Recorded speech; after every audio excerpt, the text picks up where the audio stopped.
로마서 3장 9절에서 20절까지의 말씀입니다. 찾으신 줄 알고 우리 9절부터 우리 20절까지 볼 텐데요. 저부터 한 절씩 교독하고 20절은 함께 읽도록 하겠습니다. 저부터 9절 읽겠습니다. 그러면 어떠하냐? 우리는 나으냐? 결코 아니라. 유대인이나 헬라인이나 다 죄 아래에 있다고 우리가 이미 선언하였느니라. 제 거예요.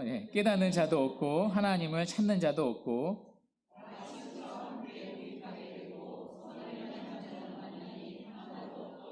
그들의 목구멍은 열린 무덤이요 그 혀로는 속임을 일삼으며 그 입술에는 독사의 독이 있고 그 발은 피 흘리는데 빠른지라.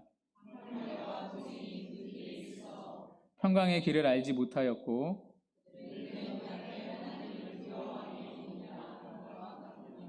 우리가 알거니와 무릇 율법이 말하는 바는 율법 아래에 있는 자들에게 말하는 것이니 이는 모든 입을 막고 온 세상으로 하나님의 심판 아래에 있게 하려 함이라.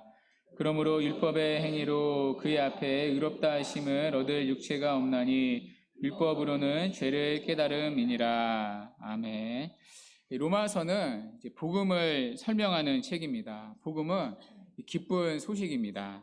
그러나 바울은 기쁜 소식보다는 나쁜 소식을 전했습니다. 나쁜 소식이 무엇입니까? 모든 사람이 하나님의 진노 아래 있다는 소식입니다. 유대인이나 이방인이나 다 하나님의 심판 아래 있다는 소식입니다. 그 소식이 이제 로마서 1장 18절부터 지금까지 계속되었습니다. 이제 바울은 로마서 1장 18절에서 출발한 인류에 대한 나쁜 소식에 결론을 맺습니다. 그 결론이 9절에 나옵니다.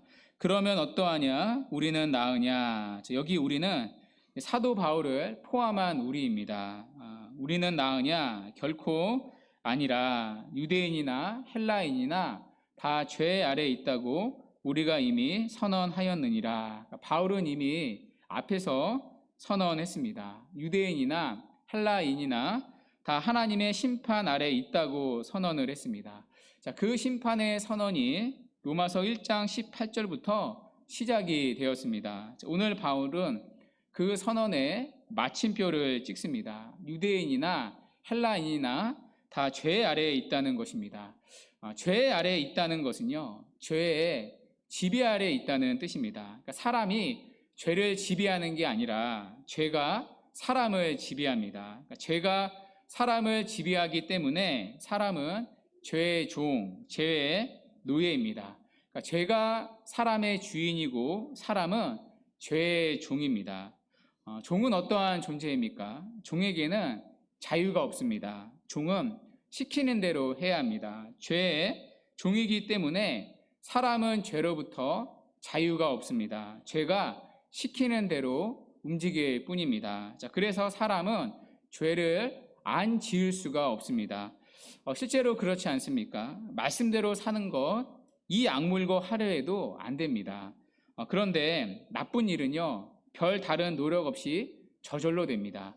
사랑하고 용서하고 거룩하기는 어렵습니다. 결심해도 안 됩니다. 반면에 누군가를 미워하고 또 분노하고 시기하는 것은요, 저절로 됩니다. 누가 가르쳐 주지 않아도 됩니다. 그러니까 죄 짓는 게 너무나도 자연스럽습니다. 우리가 다 죄의 종, 죄의 노예라는 증거입니다. 그러니까 죄를 지어서 죄인이 아닙니다. 죄의 종, 죄인이기 때문에 죄를 짓는 겁니다. 우리는 다 이 세상에 태어난 순간부터 죄의 지배 아래에 있습니다. 그렇기 때문에 모든 사람은 하나님의 진노 아래에 있습니다. 이것이 바울이 말하는 결론의 주제입니다. 그러면서 이 바울은 증거를 제시합니다. 모든 사람이 죄 아래에 있다는 증거를 제시합니다. 그 증거가 10절부터 18절에 나옵니다.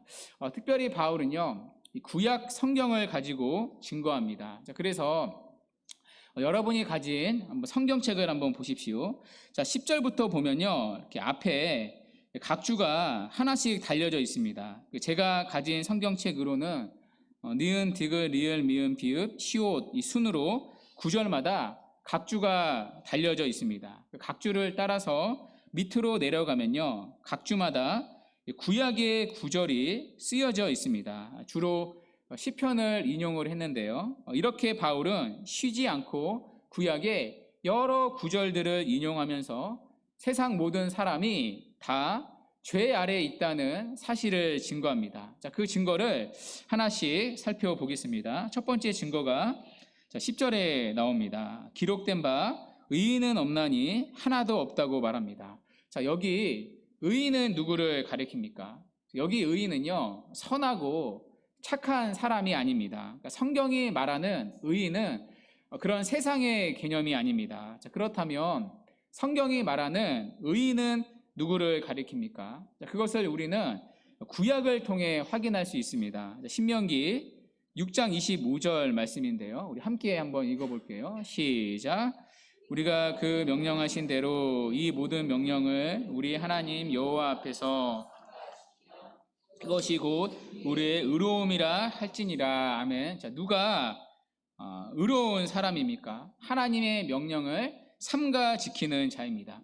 그러니까 율법을 지키는 자입니다. 그러니까 성경에는 하나님의 명령, 그러니까 율법이 613개나 명시되어 있습니다. 그러니까 대표적인 것이 십계명입니다. 십계명을 보면 전부 무엇을 하라, 무엇을 하지 말라라는 명령으로 되어 있습니다. 자, 이 하나님의 명령, 율법을 지키는 자입니다. 자, 그런데 여기서 주목해야 할 표현이 있습니다. 모든 명령이라는 표현입니다. 그러니까 명령의 일부가 아니라요, 모든 명령입니다. 그러니까 613개 가운데 한 개라도 어기면 안 됩니다. 그러니까 십계명 가운데 하나라도 또 한 번이라도 어기면 안 됩니다. 모든 율법의 명령을 순종해야 우리의 의로움이 됩니다. 즉 하나님 앞에 설 수 있는 의인이 됩니다. 자, 그렇다면 여러분은 모든 명령을 하나도 어김없이 지켰다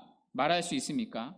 나는 어제도 하나님의 말씀을, 모든 율법을, 명령을 다 지켰다 말할 수 있는 사람이 있습니까? 누구도 율법을 다 지킬 수 없습니다. 자, 그러므로 성경의 고발은 무엇입니까? 의인은 없나니 하나도 없다고 말합니다. 의인은 있나니 몇 사람은 있다고 하지 않습니다. 의인은 없나니 하나도 없다고 말합니다. 그러므로 모두가 실패한 죄인이다. 이것이 모든 인류를 향한 성경의 고발입니다.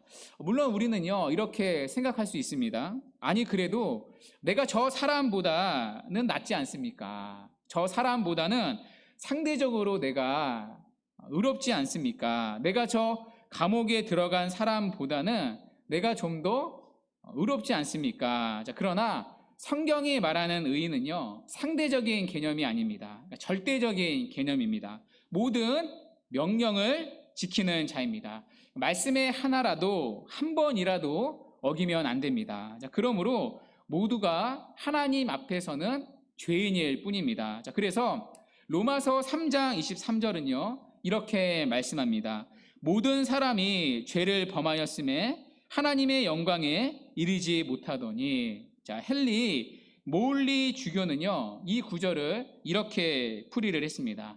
창녀, 거짓말장이, 살인자들은 하나님의 영광에 미치지 못한다. 하지만 당신도 마찬가지다. 그들은 제일 밑바닥에 서 있고 당신은 높은 꼭대기에 서 있을지 모르지만 당신들이나 그들이나 별에 손이 닿지 않는 것은 마찬가지이다. 그러니까 이것이 인류에 대한 성경의 선언입니다. 의인은 없나니 하나도 없습니다. 모든 사람이 죄를 범하였으므로 하나님의 영광에 이르지 못합니다. 모든 사람은 다 죄 아래 있다는 증거입니다. 이어서 사도는 두 번째 증거를 제시합니다. 11절인데요. 11절에 보시면 깨닫는 자도 없고 하나님을 찾는 자도 없다고 말합니다. 자, 깨닫는 것은요, 그러니까 지성의 기능 아닙니까? 그러니까 지성으로 깨닫는 거죠. 자, 그런데 깨닫지 못합니다. 자, 무엇을요?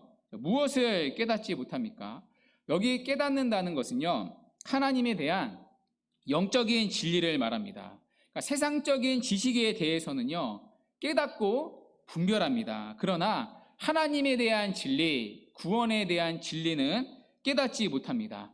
여러분, 어린 아이들을 한번 보십시오. 수학이나 과학 얼마나 잘하는지 모릅니다. 얼마 전에 그 TV를 보니까요, 초등학생 다니는 학원인데 의대반이 있더라고요. 초등학생 때부터 이제 의대를 준비합니다. 자, 그런데 이 배우는 내용이요, 초등 수학이 아닙니다. 그러니까 초등학교 저학년인데 중학교 고학년 수학을 배웁니다. 더 놀라운 것은 이제 학생이 앞에 나와서 칠판에 그 수학 문제를 푸는데요, 중학교 수학을요 영어로 설명하면서 풀더라고요. 자, 그만큼 아이들에게도 깨닫는 능력이 있습니다. 자, 그러나 하나님에 대한 영적인 진리는 깨닫지 못합니다. 이상하게도 교회에 와서는 말씀이 어렵다고 말합니다. 수학은 잘 배우는데, 잘 깨닫는데, 이해하는데 말씀은 어렵다고 말합니다. 진리의 도, 구원의 도가 예수님에 관한 말씀이 어렵다고 말합니다. 이게 죄로 부패한 사람의 모습입니다. 죄로 타락한 사람은 마음만이 아니라 지성도 타락을 했습니다. 그래서 진리를 깨닫지 못합니다. 스스로의 노력으로 진리를 이해하지를 못합니다. 자, 이뿐만이 아닙니다. 하나님을 찾는 자도 없습니다. 찾는다는 것은 의지의 기능 아닙니까? 그러니까 지성뿐만 아니라 의지도 죄로 부패했다는 것입니다. 자, 누구도 하나님을 찾지를 않습니다. 자, 그런 의미에서요, 모태 신앙이란 없습니다. 그러니까 정확히 말하면 모태 교인이 맞습니다. 그러니까 모태에서부터 교회를 다닌 것 뿐이지 모태에서부터 하나님을 믿은 사람은 없습니다. 누구도 스스로 하나님을 찾지를 않습니다. 여러분, 그렇지 않습니까? 나는 태어나면서부터 예수님을 믿었다. 나는 태어나면서부터 너무 예배가 드리고 싶었다. 내가 걸음마를 배운 건 교회에 나오기 위해서였다. 혹시 그런 분들 계십니까? 내가 한글을 배운 건 성경을 너무 보고 싶었기 때문이다. 그런 사람 있습니까? 아무도 없습니다. 물론 어떤 분들은 이렇게 반문할 수도 있습니다. 저는 제가 하나님을 찾아서 교회를 나왔습니다. 그러나 여러분이 하나님을 찾은 게 아닙니다. 그 전에 여러분을 먼저 하나님이 찾아가신 것입니다. 죄 아래에 있는 사람들은 결코 스스로 하나님을 찾을 수가 없습니다. 우리 안에서 하나님을 찾으려는 마음이 일어났다면 그건 우리가 인식하지 못하는 사이에 우리 안에서 먼저 하나님이 우리를 찾으시고 우리 안에서 그런 일들을 하셨기 때문입니다. 이것을 예수님도 말씀해 주셨습니다. 요한복음 6장 44절인데요. 함께 한번 읽어볼게요. 시작. 나를 보내신 아버지께서 이끌지 내게 올 수 없나니. 아멘. 아무도 예수님께 스스로 올 수 없다고 말합니다. 아버지께서 우리를 이끌지 않으시면요. 자, 그러므로 우리가 하나님을 찾았다면 그건 하나님이 먼저 일하신 결과입니다. 하나님이 우리를 이끌어 주셨기에 하나님을 찾고 하나님을 만날 수 있었던 것입니다. 자, 그렇지 않으면 누구도 하나님을 먼저 찾아 나서는 사람은 없습니다. 이것이 모든 인간이 죄 아래에 있다는 증거입니다. 자, 이어서 세 번째 증거가 나오는데요. 자, 12절 우리 함께 한번 읽어보도록 하겠습니다. 시작. 다 치우쳐 함께 무익하게 되고 선을 행하는 자는 없나니 하나도 없도다. 아멘. 다 치우쳤다라는 말은요, 길에서 이탈하다, 벗어났다는 뜻입니다. 자, 어떤 길에서 벗어났다는 뜻입니까? 하나님의 길에서 벗어났다는 뜻입니다. 그러니까 옳은 길에서 벗어났다는 뜻입니다. 자, 그 길은 생명의 길이고요, 진리의 길이고요, 구원에 이르는 길입니다. 자, 그러나 그 길에서 모두가 다 벗어났다, 치우쳤다는 것입니다. 자, 이것을 풀이하면요, 이사야 53장 6절의 말씀입니다. 우리는 다 양 같아서 그릇 향하여 각기 제 길로 갔거늘. 우리가 고난주간 때 살펴본 본문이죠. 자, 이것을 압축한 단어가 본문에 다 치우쳤다는 표현입니다. 자, 그 결과 함께 무익하게 되고 선을 행하는 자가 하나도 없게 되었습니다. 자, 여기 말하는 선도요, 우리가 개념을 다시 바로 잡아야 합니다. 자, 여기 선이라는 개념도요, 세상이 말하는 선이 아닙니다. 자, 세상에서도 보면요, 선한 일을 하는 사람들이 있습니다. 심지어 교회를 다니는 우리를 부끄럽게 할 정도로 선을 행하는 사람들이 있습니다. 그러니까 자기가 가진 물질과 시간을 가지고 다른 사람들을 돕는 사람들이 있습니다. 자, 그런데도 불구하고 성경은 뭐라고 고발합니까? 선을 행하는 사람이 하나도 없다고 말합니다. 그러니까 성경이 말하는 선은요, 세상에서 말하는 선과 다르기 때문입니다. 자, 그렇다면 성경이 말하는 선은 무엇입니까? 하나님의 영광을 위하는 선입니다. 그러니까 자기의 영광이 아니라 하나님의 영광을 구하는 선입니다. 자, 그러나 여러분, 하나님을 떠난 세상의 선은 무엇입니까? 하나님이 아니라 자기의 영광을 구하는 선입니다. 그러니까 자기가 기쁘고 행복하기 때문에 선을 행합니다. 실제로 봉사하는 사람들을 보십시오. 믿지 않는 사람들 가운데서 봉사를 열심히 하는 분들이 있습니다. 그분들 얘기를 들어보면 하나같이 이렇게 얘기합니다. 봉사하면 참 좋습니다. 누군가를 도와주는 일은 참 보람이 있습니다. 그러면서 빠뜨리지 않는 마지막 말이 있습니다. 누군가를 도와주면 자기가 행복하다고 말합니다. 자기가 기쁘다고 말합니다. 그러니까 자기를 위하는 선입니다. 예전에 어느 연예인도 이 말을 하더라고요. 그분이 이제 가수인데요. 이 발매하는 음반마다 히트를 쳐서 돈을 굉장히 많이 벌었습니다. 메이저 기획사를 하나 차릴 정도로 큰 성공을 거두었습니다. 그런데 그분이 방송에서 하는 말이 행복할 줄 알았는데 하나도 행복하지 않았다고 하더라고요. 그때 시작한 게 봉사 활동이었다고 합니다. 봉사를 하니까 자기가 너무 행복하고 기뻤다고 하더라고요. 그래서 그때까지도 봉사를 한다는 이야기를 들었습니다. 물론 다른 사람들을 도와주려는 마음은 좋은 겁니다. 그러나 선의 목적이 하나님이 아니라 자기 영광에 있습니다. 자기 만족과 기쁨에 있습니다. 그래서 그것들은요, 하나님께 받아들여지지 않습니다. 구원에 조금도 도움이 되지 않습니다. 하나님을 위해서 한 것이 아니니까요. 결국에는 죄일 뿐입니다. 그러니까 성경이 말하는 선은요, 동기의 문제인 거죠. 무엇을 했느냐가 아니라 누구를 위하여 하느냐입니다. 그래서 18세기의 설교자 조지 히필드는 이렇게 말했습니다. 하나님을 떠난 사람들의 선은 수없이 찬란한 죄들과 같다. 여러분, 표현이 기가 막히지 않습니까? 죄인데 수없이 찬란한 죄들이다. 그러니까 겉으로 보기에는 찬란해 보이잖아요. 아름다워 보이잖아요. 사람들이 대단하다, 칭송도 하지 않습니까? 그러나 결국에는 죄라는 것입니다. 왜요? 하나님의 영광을 위한 것이 아니니까요. 자기 영광을 위한 것이니까요. 그래서 바울은 선언합니다. 다 치우쳐 함께 무익하게 되고 선을 행하는 자도 하나 없도다. 그러니까 이것이 모든 사람이 죄 아래에 있다는 증거입니다. 네 번째 증거가 이어서 나오는데요. 13절 우리 함께 한번 읽어볼게요. 13절 시작. 그들의 목구멍은 열린 무덤이요 일삼으며 그 입술에는 독사의 독이 있고. 아멘. 여기 보면 우리가 순서를 좀 주목해야 합니다. 목구멍이 나오고요, 그 다음에 혀가 나오고요, 입술이 나옵니다. 목구멍은 제일 안쪽에 있지 않습니까? 그 다음에 혀가 있고요, 가장 바깥으로는 입술이 있습니다. 안에서 바깥까지, 안에서부터 바깥까지 죄로 물들어 있다는 것입니다. 먼저 그들의 목구멍은요, 무덤이라고 말합니다. 왜 목구멍을 무덤이라고 표현을 했을까요? 이 말을 이해하기 위해서는 그 당시 무덤을 좀 알아야 합니다. 부활주일 때 말씀을 드린 적이 있는데요.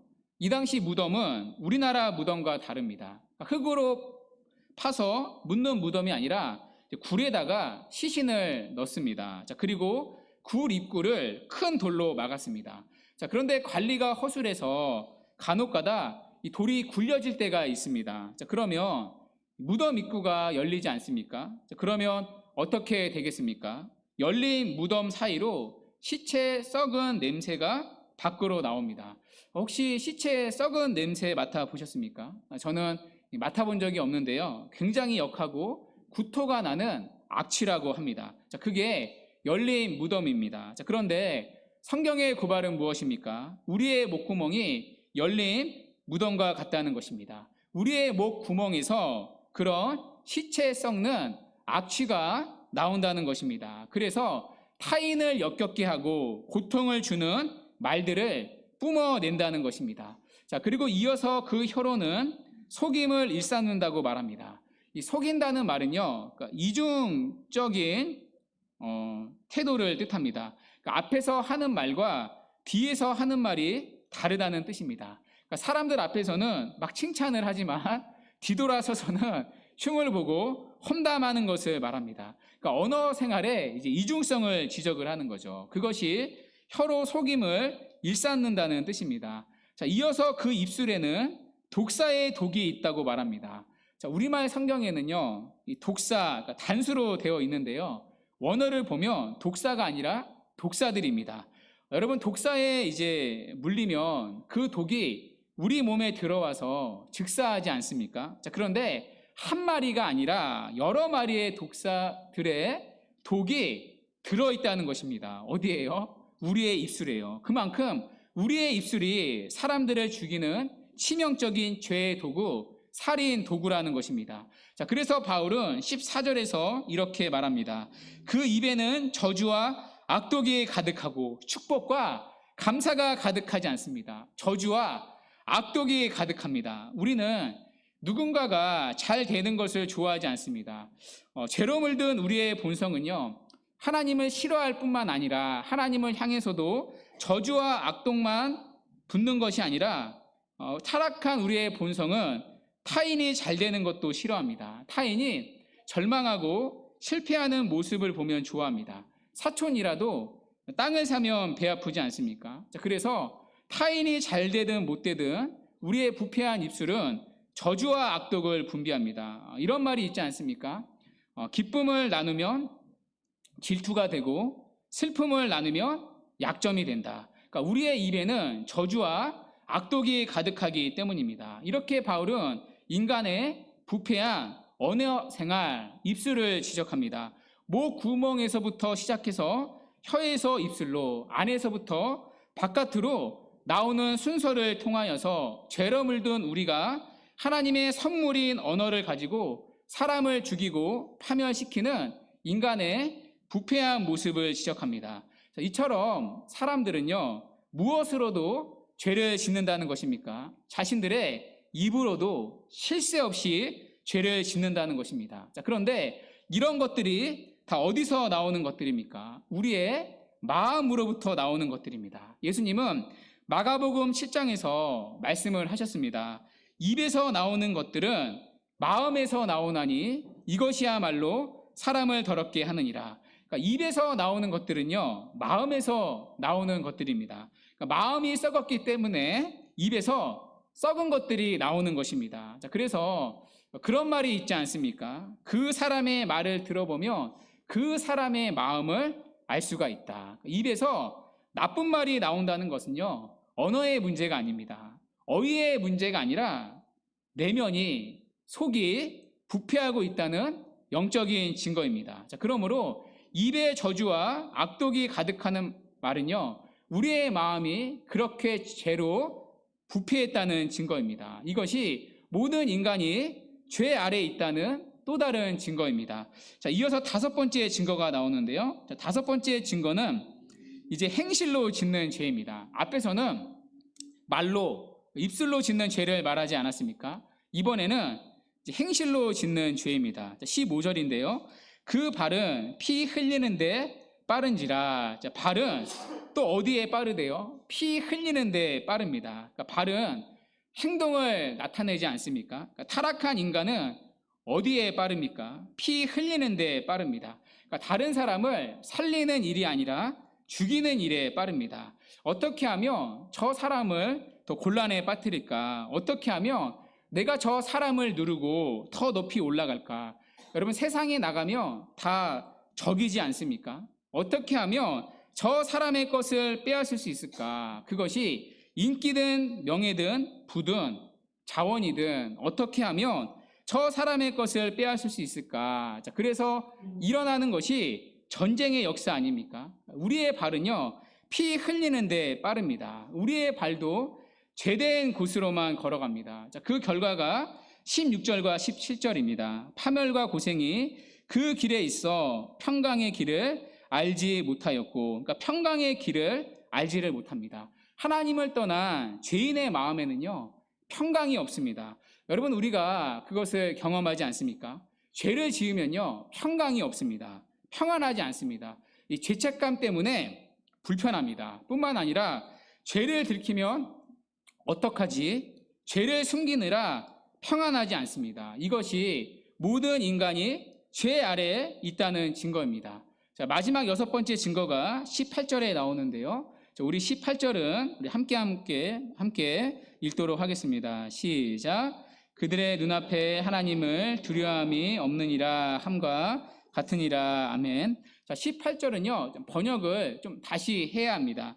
정확히 번역하면요, 그들의 눈 앞에는 하나님에 대한 두려움이 없다입니다. 그러니까 주목할 표현이 또 하나 나오는 거죠. 바로 눈이라는 표현입니다. 그러니까 모든 사람이요, 죄인이라는 증거가 어디에 있습니까? 우리의 눈에도 있다는 것입니다. 눈빛에도요, 하나님을 경외하는 시선이 없습니다.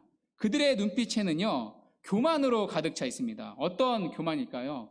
자기가 하나님이라는 교만입니다. 그러니까 눈에 힘을 팍 주고 살아가는 거죠. 내가 하나님이다. 눈에 교만과 자만으로 가득합니다. 자, 그러다 보니까 하나님에 대한 경외심이 없습니다. 하나님을 절대로 두려워하지 않습니다. 하나님을 두려워하기는커녕 하나님을 우습게 보고 만만하게 생각합니다. 그러니까 감찰하시는 하나님을 두려워하지 않습니다. 두려워하지 않기 때문에 거기서 만 가지 악이 발생합니다. 하나님 없는 것처럼 죄를 지으며 살아갑니다. 이것이 바로 죄 아래에 살아가는 인간의 모습입니다. 그리고 이것이 바로 모든 인간이 죄 아래에 있다는 증거입니다. 이렇게 바울은 모든 사람이 죄 아래에 있다는 증거를 제시합니다. 그 증거는 6가지 증거입니다. 의인은 없나니 하나도 없습니다. 모두가 죄인입니다. 왜냐하면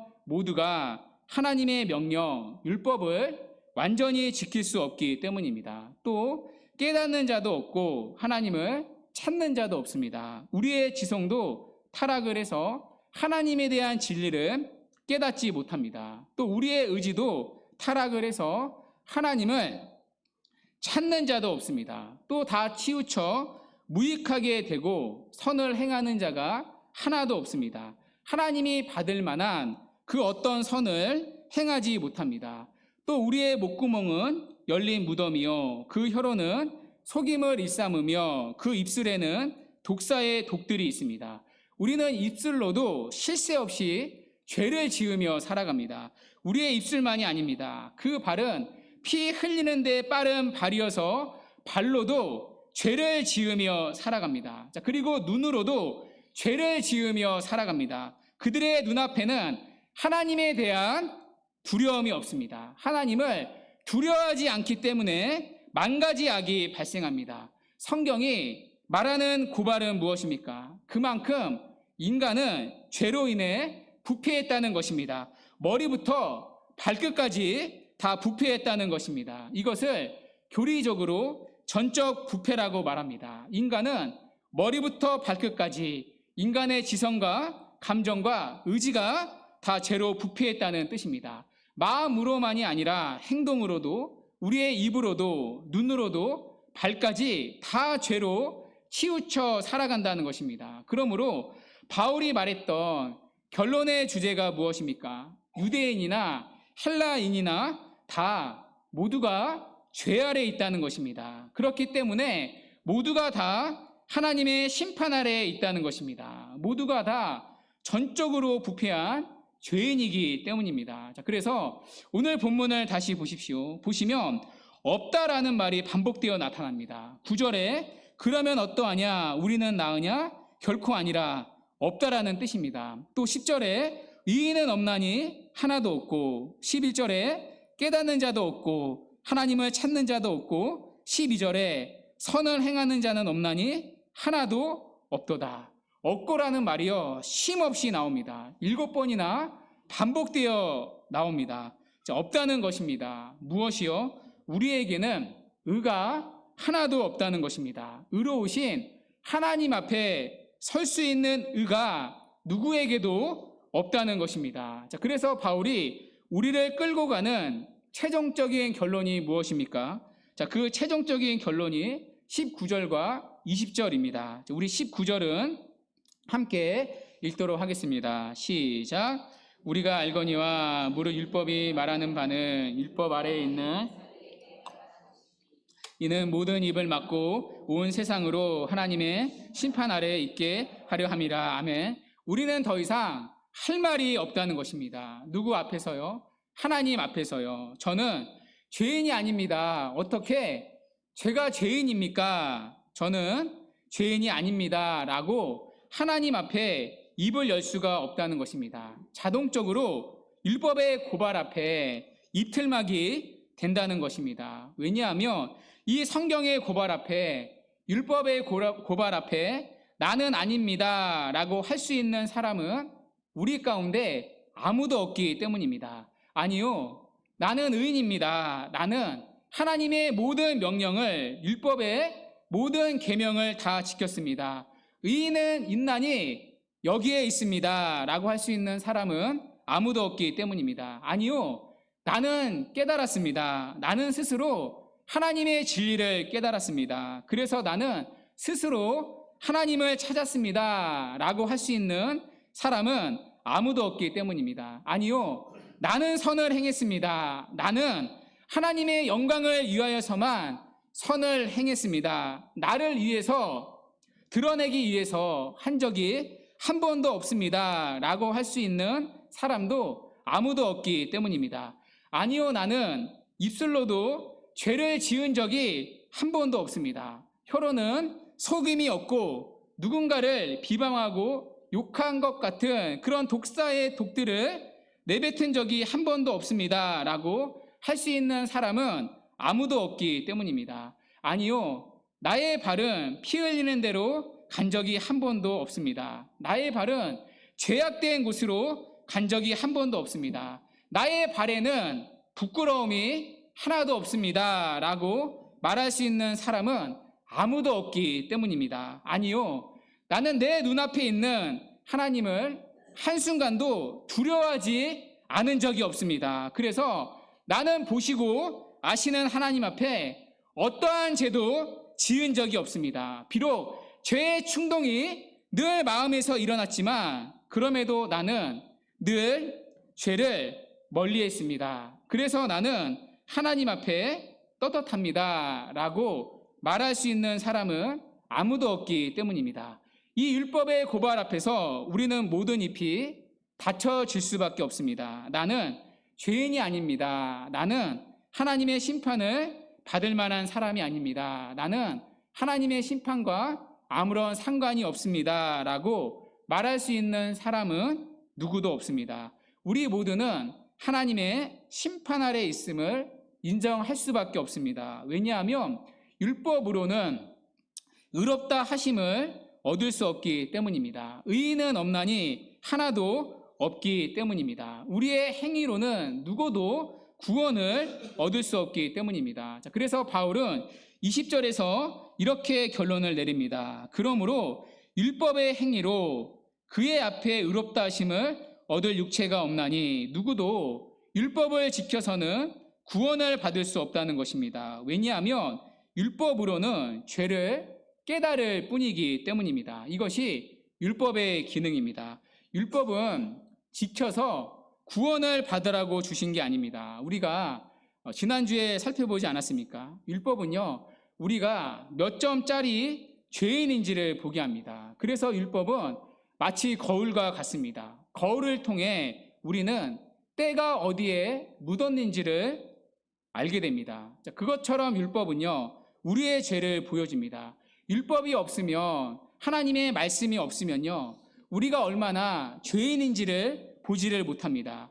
율법이라는 거울을 통해 우리는 내가 얼마나 하나님의 말씀을 지키지 못하는 죄인인지, 얼마나 자격 없는 죄인인지, 의가 하나 없는 빵점짜리 죄인인지를 보게 됩니다. 그래서 율법은 진단용이지 치료용이 아닙니다. 우리가 코로나 검사할 때 자가 진단하지 않습니까? 그러니까 진단 키트로 스스로 이렇게 진단을 하잖아요. 자, 키트는 치료용이 아니라 진단용입니다. 키트를 통해 코로나에 걸렸는지 걸리지 않았는지 알 수가 있습니다. 자, 그러나 키트가 코로나 바이러스를 씻어주지는 못합니다. 자, 만일 2줄이 나오면요, 우리는 어디로 가야 합니까? 곧장 병원으로 가야 합니다. 율법의 기능도요, 키트와 같습니다. 율법은 진단용이지 치료용이 아닙니다. 율법을 가지고는 죄를 씻을 수 없습니다. 율법을 가지고는 의를 얻을 수 없습니다. 그러나 율법이라는 키트를 통해 우리는 내가 얼마나 죄인인지를 알게 됩니다. 율법을 받아보니까 율법을 지키면 지킬수록 우리는 율법의 어느 하나라도 지킬 수 없는 빵점짜리 죄인임을 알게 됩니다. 그래서 율법은 우리를 어디로 인도합니까? 우리를 구원하시는 예수 그리스도께 인도합니다. 우리의 죄를 씻어주시고 우리에게 의를 주시는 그리스도를 바라보도록 가르쳐줍니다. 그래서 갈라디아서 3장 24절에서 바울은 이렇게 말했습니다. 이같이 율법이 우리를 그리스도께로 인도하는 초등교사가 되어 우리로 하여금 믿음으로 말미암아 의롭다함을 얻게 하려 함이라. 이것이 율법의 기능입니다. 율법은 우리를 어디로 인도합니까? 그리스도께 인도합니다. 왜냐하면 율법으로는 누구도, 행함으로는 누구도 구원을 받지 못하기 때문입니다. 율법을 행함으로는 누구도 의롭다함을 받지 못하기 때문입니다. 율법으로는 우리의 죄를 깨달을 뿐입니다. 그래서 바울이 내리는 최종적인 결론은 무엇입니까? 유대인이나 헬라인이나 다 죄 아래에 있다는 것입니다. 그래서 모든 사람이 하나님의 심판 아래 있다는 것입니다. 이것이 로마서 1장 18절부터 시작된 나쁜 소식의 결론입니다. 그런데 여러분, 로마서 3장 20절로 끝나지 않습니다. 나쁜 소식으로 끝나지 않습니다. 만일 바울이 말한 대로 오늘 로마서가 오늘 본문으로 끝난다면 이 세상 누구도 소망이 없습니다. 그러나 오늘 로마서는요, 하나님의 심판으로 끝나지 않습니다. 너희는 죄인이기 때문에 하나님의 심판 아래 있다라는 절망적인 소식으로 끝나지 않습니다.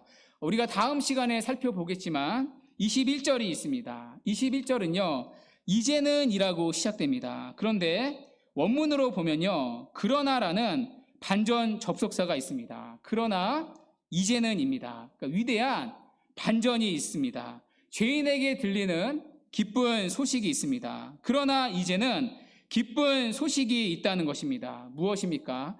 21절에 그러나 이제는 율법 외에 하나님의 한 의가 나타났으니 22절에 그 예수 그리스도를 믿는 믿음으로 말미암아 모든 믿는 자에게 미치는 하나님의 은이 차별이 없느니라. 하나님이 주시는 의가 마련되어 있다는 것입니다. 의인은 없나니 하나도 없는데 하나님이 주시는 의롭다 하시는 의가 마련되어 있다는 것입니다. 바로 예수 그리스도를 통해 마련된 의입니다. 바울이 로마서 1장 17절에서 말했던 복음에 나타난 하나님의 의가 또다시 등장합니다. 바로 우리 주 예수 그리스도이십니다. 그분을 믿으면 누구든지 의롭다 여김을 받는다는 것입니다. 그러므로 바울이 나쁜 소식을 전하는 이유는 무엇입니까? 그래야 좋은 소식, 예수 그리스도를 믿는